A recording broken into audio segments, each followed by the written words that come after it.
நாம் எதை தேர்ந்தெடுக்க வேண்டும்? காலத்திற்கும் துயருற்று அழுவதையா, ஒதுக்கப்படுவதையா அன்பானவர்களே, அல்லது காலம் முழுவதற்கும் நிலை வாழ்வு, காலம் முழுவதற்கும் மகிழ்ந்திருப்பதையா, காலம் முழுவதற்கும் நிம்மதியோடு இருப்பதையா, எதை தேர்ந்தெடுக்க வேண்டும்? What you prefer, which is the priority that you keep in the values of life? அதை ஆண்டவர் ரொம்ப தெளிவாக நமக்கு சொல்லுகிறார்.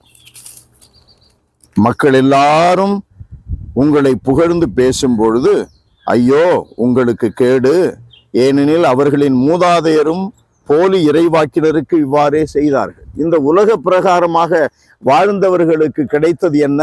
முன்னோருக்கு கிடைத்தது அதுதான்.